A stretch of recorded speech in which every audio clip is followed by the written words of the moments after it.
Dread, what were your thoughts on our first iteration of what is likely to be a lot of Garrosh play in North America? I mean, it was cool. You could see the thought process kind of behind it. I don't feel like that was the greatest comp for it to thrive. Melee heavy composition is not one that I look at Garrosh and go like, this is where you're going to dominate, unless they have a like stupid amount of CC, like an Arthas or something. So, you know, it had a lot of strong points. You could see that flip value and, you know, when the taunt is going to be a major problem. At the same time, though, I feel like wasn't as amazing as we're going to see in some of the other compositions. Yeah, I did like the combination with Artanis. If Artanis was the goal for the team, then having into the fray at 7 so that Artanis, if he got into trouble from the awesome flanks, the really good flanks from not Naventic, Lag Force, then they can use into the fray to allow him to get out. So I'm excited to see if we get more Casanova Garrosh, and let's see where the next battleground will be for game number 2. In losing the last game, Space Station Gaming has chosen first pick, and Lag Force picks Dragonshire. Taking us to Dragonshire is an interesting selection here, but it plays a bit more into the draft of Lag Force in game number 1. If they do want to be more focused onto the minion waves and concentrating onto that, it's going to benefit them. Another thing to note is Dragonshire got slightly changed. There was a buff onto the early game Dragonite. It's going to be more effective in the early stages, which means laning phase is only that much more prominent, especially in the early stages. And kill compositions levels like 1 through 4 suddenly is a lot stronger than it used to be, because ideally, if you somehow get that freak early game Dragonite, you could find yourselves able to actually get structures. So I want to say that hurts Naventic a little bit, or excuse me, Lag Force a little bit, just because they haven't been necessarily the most dominant with wave clear maps and accenting and playing the map into that order, but I'm ready to be proven wrong. And for the members of Space Station, thinking about Dragonshire and how they might want to play it out, Equinox probably going to be up in that solo lane position, but I'm wondering what he will want to bring to that. I'm looking at what they've played on Dragon before, Zeratul and Falstad, so not very traditional for them, and that seems to kind of just be the thing for the members of Space Station Gaming. Yeah, a bit more gank-centric towards the top lane, which, I mean, it can pay off. It's just, again, it's like a kill composition. It's higher risk, higher reward. It's a different lane, but it's the same goal with the same intent and the same way to be executed. I would feel like that's going to be a bit more difficult here against a team like Lag Force, especially with how controlled it felt like Lag Force was in their last game. That if they do go for the all-in on top lane, which I'm expecting to be Zuna probably hanging out up there on the top. I guess it wouldn't be. Probably maybe B-Kid. B-Kid off into the side. But either way, whoever is the individual in that role, it's going to be harder to be able to get the kills there. And so I feel like focusing on the wave clear is just going to be safer for both sides, really. But I expect Lag Force, of all teams, to be the one drafting that style over Space Station. We've seen an interesting evolution for Space Station over Phase 2 that last game kind of confirms once again that they're continuing with this, which is Equinox is not really a solo laner anymore, it seems. They have been, whether it's Falstad or Dahaka, putting Jason on both of those.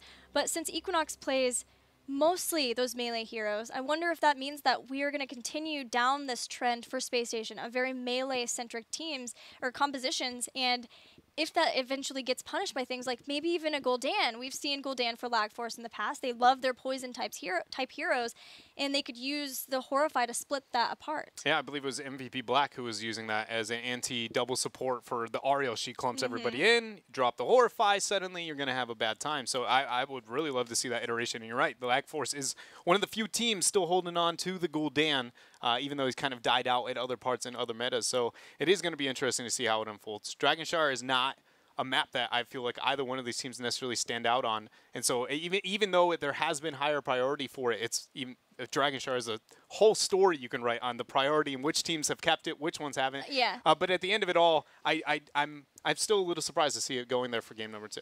Yeah, Lag Force is 2-2 right now on Dragonshire, and it did start to pick up steam for them as a favorite pick. And 2-2, honestly, is the best for them right now. They have just been having a really difficult time throughout Phase 2, but man, that Game 1 is making me think maybe they have been able to sit down with these new roles that they had.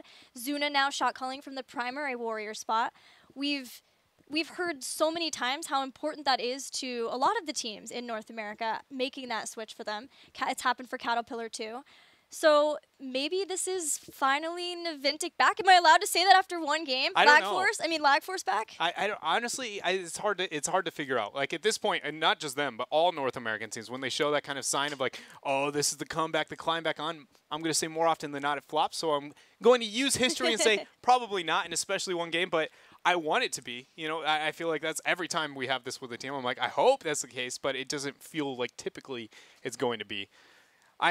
I feel like the changes that they're making, though, are going to be able to pay off, and they are getting better at, especially with Tonser into that new role and on the support. It's just, can they get it fast enough, get the teamwork and the coordination? I think the one thing that stands out is Zuna is obviously applying infinite more pressure to the back line than we saw from almost every other iteration of Lag Force or Naventic. And so if that continues, I think you're going to see a lot of teams suddenly have to respect what they're making happen. Granted, that was part of the comp and how it had to be played in the last game. But if we see that here again, a huge momentum-based warrior, I feel like not Superstars. This is the hardest day. Like, why has this had to be the first one? The double name change here. All right, Space Station Gaming. I don't even remember my point at this point. So let's go. We got Chromie as the first ban there. Automatically screams a tri-lane Ariel to me to see that high of a ban. Lag Force obviously see this too. Thinking about the Ariel ban. And is this the long con so that Space Station can get Tassadar? I think so. Yeah. I mean, to be honest, let's put this in a perfect world. If I want to seem like I'm picking Ariel, I ban Chromie. If I want to actually get Ariel on my team, I definitely don't ban Chromie. I ban the Uther, which then puts you in a trade-off that seems reasonable to transition into Tassadar afterwards. I think you were right, but also we haven't seen these teams draft in so long. I am not confident to say that is the case. Just knowing Space Station, their love of Tassadar, potentially Task Tracer, but Tassadar to pair with a lot of different things. He accents the wave clear for this battleground beautifully, but so does Ariel, and Ariel will be banned away by Lagaf. So what was the game plan now, Space Station? Yeah. That took 2 seconds. 2 seconds slower than I wanted, Gilly. I just really like Instalox, I'll be honest. It just feels like it has such a bold statement, you know? It's like, we didn't even have to second guess. This is the pick. Yeah, there was a match at the Eastern Clash that had that for both teams until it was ban, 1, 2, 3, then they held and paused. And I thought that was so awesome because it almost felt like a game of chicken between them. Like, we knew you were going to do that. How about this? In theory, it has strategical value. It gives the least amount of time for your opponents to be able to react to, you know, what you may or may not go into. I mean, I'm not kidding. I genuinely at times in our draft would like, actually, how we picked our heroes was genuinely like a way to try and like be as deceiving as possible whenever possible. Any mind game you can get on, any way to get the upper edge here in competitive Heroes of the Storm. Oh man, that was out of nowhere. But Lag Force, that was karma for playing mind game. But Lag Force here has to second guess themselves for a bit longer than you would assume after a very traditional ban phase, you know, the Ariel into the Tassadar. It wasn't a huge stretch to expect that here, but we land with an Uther Genji. Lag Force's love of Genji is so interesting. They started out the beginning of the phase not playing him at all. They were the only team not picking him, having to ban him every map. Then all of a sudden Biggie's like, what, I got this. I can play this. And now we come to now where they are picking it 2 games in a row. And it was pretty fearsome in the last game. It was very high impact for them as a squad. It's just going to be on a map where Genji is required to do more on a map like Dragonshire than he is on Battlefield, or more so, it's easier to get value out of him. And so if Big Impact's going to be restoring us back into the Genji, I'm going to keep a heavy focus on where he's applying pressure, especially with the Tassadar, the wave clear, the vision it provides across the board. Speaking of wave clear, we got ourselves a Greymane and, more importantly, the Rhaegar when looking at that with that Lightning Bond at 1. And now things look a little scarier for Lag Force, but they still have 3 picks to try to make sure that they can get some wave clear in to deal with the mid-bot rotations and keep up with Space Station Gaming. But we have yet to see who will be in the top lane for either side, unless Space Station has something shifty going on for that pick. Aha. I cannot stress Space Station and Task Tracer. Tracer is Equinox's highest win rate hero. Everything else is about 50, or as we talked about, the ones. That is such a comfort draft for them, and they would play it just about anywhere. So even though it's Dragonshire, we said that about Tomb, right? We're like, oh, even though it's Tomb, they still play it here. The moral of the story is, any place the Space Station could potentially be making some Tracer ganks, they will. It is a really cool like interplay too with Black Force going, well, it is Dragon. You can make the argument that it's not going to be. With a Genji picked up on your side, you struggle at wave clear in general. You can make up for it a little bit, but Uther Genji both are very poor, respectively, compared to the rest of the role. So to let the Task Tracer through, you could be, essentially you're saying, well, I'll skirmish you, right? I feel like it's a really cool call to let your opponent do that, because then you aren't worried about my weakness is their strength. You're going, we both have the same weaknesses. Now we're going to get the outplay. But they played a bit safer. I mean, I think it kind of shows more the mentality of Lag Force here. Rid of all the wild variables of the really, really good comps, because after the last game, they showed they can still hold their own as long as it is not the tried and true compositions of Space Station Gaming. Dahaka has been shown as the solo laner for Lag Force, so where does Space Station want to take it? Some things they've done have been Falstad for Jason still, but Jason seems to be Falstad or Dahaka only, so if they want something like a Malthael so that they could put a lot of damage onto Dahaka directly. Possibly if Falstad if they want to make sure that they can have a global at the same time, but what about their Sonya with Tassadar? I was just going to say, no matter what, there's no case where the top laner is a main warrior, and I don't where it's a main warrior. That would be another case where it'd be a side warrior, like the off role. I don't dislike that as much as a lot of the other picks that come to mind to deal with the Dahaka towards the top. The only other one that I would say I didn't mind was the Illidan, but being banned out on the side of Space Station Gaming, obviously not the direction they're going to go. They go with the Arthas to match it up there, a lot more sense there, but they are struggling a bit into the Force still with that commitment into that Arthas overall on a map like this, but they make up for it a bit with that Falstad. We talk about the high priority gank potential up towards the top. It's pretty much like a safer, better version of the Zeratul problem that exists on maps like Dragonshire. So much so. You don't think that Falstad will be top? You think Arthas is going to be top? No, they'll probably put the Falstad. And so the safer route overall. Ultimately comes down to, I would wait till 7. So if you are having a problem with it before Boomerang comes online, just send Greymane, and he's a good placeholder temporarily either way. But Arthas does need to be a part of the 4-man. He does need to be willing to be able to take those trades. Otherwise, Space Station Gaming is just going to be very, very susceptible to Lag Force into the 4, and that Gul'dan pick doesn't make that any easier, because now they made up for it in wave clear, and they now have a lot of pressure to apply if you run the 4 squishy. So you need the Arthas up there. And now how that top lane plays out, preferably 1 through 6, I hope it's Greymane, and then 7 on, we see the Falstad. They bring in the Gul'dan. They bring in the Gul'dan. I'm so pumped.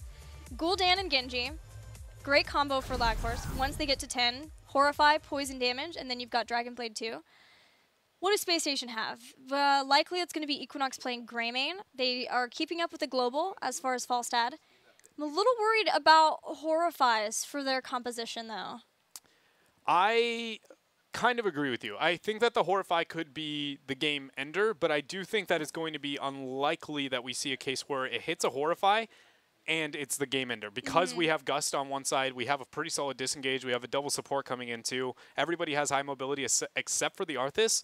So unless Arthas is the one who is dying after the Horrify, I do think it could be the beginning of the end. But it's if Space Station doesn't overreact to the opening of a fight and is patient with their Gust, I see them just wait for the Horrify, Gust it away. Okay, now what do you have? And we win the long sustained fight over the long run. Yeah, that was my thought, is either Falstad flies in and they Horrify everybody else away, and then all of a sudden Falstad, Jason's caught out in the middle of all of Lag Force, or maybe because Arthas can possibly be kited back, but he has a lot of his own survivability. I think I want Wingman this game. Really bad, actually. Who are you? I know. I think it would be beneficial considering the map. It will accent the wave clear a little bit, but I just don't think the Falstad is going to get much out of Seasoned Marksman. And it's very unlikely, especially with the Dragonite buffs. I know that seems weird, but it actually should make the top lane less relevant than ever, because we know mid-game Dragonites are the most powerful thing. And then Dragonites only got stronger, which means that top Dragonite and top lane oppression is going to be more relevant in the long run in Dragonshire meta. And so suddenly I feel like the Falstad is going to be less important in the top lane. His role has died overall with that buff, and then that the Wingman is going to be accenting and making up for the weakness. But sadly, the Gul'dan wave clear is a little bit of a turn on that talent. Well, let's see what Jason wants to pick at level 1 as we head into game number 2 on Dragonshire. I'm not allowed to suggest a wild Wingman. Is that what you're saying? What? Because I said, who are you? Yeah. No, just that you've never done it before. Every time you've done it, I've been like, I've been, Wingman. Are you sure you want a Wingman? You know, we typically see it on Sky more than we do on Dragon, but I think the first time we ever saw it come to light was Prismaticism on Dragonshire. I might be wrong on that. Playing on the False Head way back in phase number 1. But we don't see it. It's this season marksman. Keeping it old school. Most likely, I am going to be keeping an eye on, actually, though, where the Greymane goes and what laning phase they do. Who is that top laner? Or, in fact, is it going to be the Wild Casanova there on the Arthas transitioning up? Because Dahaka's a problem when he's in a solo lane on his own, it turns out. Unless you got an Illidan. Not just seasoned marksman. We've got a Wolfheart. Wonder how far down this build we go. Is Equinox going full Honkono? Is this it? Inspiration for the Honkono Wizened Duelist build? I mean... what I will say about still getting seasoned marksman is I think what you're referencing is that it may take him longer to build up stacks. Yeah. However, trying to still build into auto attack when you're against a Nubarak who has that base spell armor, and then Gul'dan who potentially can get spell armor at 13 and would go along nicely with his Fell Flame build that he's already going into, ensures that he still has damage that will not be negated by that, and he's building up his auto attacks, and maybe we'll even see him get Giant Killer since there is a double warrior for Lagaf. That is a really good point. I didn't even consider that kind of variation, going more into the auto attack rather than the hybrid, half casting, half not. And it almost feels unfair to say it's a hybrid because that build really does benefit every aspect of Falstad, which is why those talents so very good at the 13 to 16 mark. Either way, we got ourselves the first couple of shrines online. Dahaka doing his best up on top. We talked about this matchup. We expect him to be winning up until the 7 mark. Then Boomerang Wave Clear makes... It's not necessarily a winning trade, but it's a lot easier to deal with. More of a skill matchup because Dahaka can abuse that passive with his level 1 and maybe have lethal. Lag Force unable to find themselves that gank. And that's something we can expect to see over and over again when you have a Genji on your team. But what Space Station can do is make sure to use the time when people show up for the ganks and siege in the bottom. And they have done just that. Taking out the towers this early in the game is excellent for them to be able to control this bottom lane. But how much do they lose for it? Zuna goes in along with iDream, getting the first blood of the game on Equinox. Equinox is going to be the first. Nice job waiting on that heal there for Tomster. Maybe baiting Casanova in a bit too far. First kill here for Lag Force, but Space Station has done a good job at least stalling out those shrines as Dahaka committed towards bottom. But man, Lag Force here already starting things off right there. They did commit all 5 to it, and it is in the earliest stages of the game on Dragonshire, so ultimately that wasn't a misplay by any means on the side of Space Station in terms of resources committed. The Falstad staying top, I think, was the smarter, safer route for them in general. So not necessarily overly telling of the future of this game, but Space Station's macro punishment that quickly, I think, is a really good sign for them in this game. Yeah, the bottom lane will be a constant sore point now because those towers have been brought down so much. There's just a little sliver of health remaining on that final tower. And then that can help them get more time to make rotations around, maybe to mid and catch someone there, maybe just to make sure that they're anchoring around the center area to catch someone when they rotate in or slow those rotations. Giants were picked up, Giants were dealt with by Lagaf. Meanwhile, Space Station using that time to move up to the top. They're making a play for the Dragon Knight, but they're just going to have to swap out as Lagaf gets onto the bottom shrine in time. It's just all about rotations on a map like Dragonshire, and with only that 1 kill for Lag Force, neither team has found themselves in a strong enough position to be able to make a big play. Zuna actually, I believe, sniffed this out, but a good oracle from Talking Trees.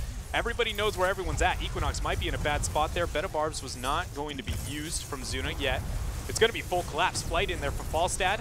Space Station Gaming find themselves the night camp after a full retreat from Lag Force. Casanova, though, goes in with that flank, but he's unable to connect with the Howling Blast. He still has Frozen Tempest hitting Biggie, though, as the rest of the team rotates in. Tiger JK jumps forward using the Feral Lunge. Zuna doing his best to zone away, but it won't be had. Gul'dan goes down. Oh, look at B-Kid there, getting that drag after the brush talk. Use of his passive as well. Once again, we find ourselves with a 5-man commitment on the side of Lag Force, where Space Station Gaming feels comfortable committing the 4-1. Falstad going up on top, joining the night camp here, securing that top shrine.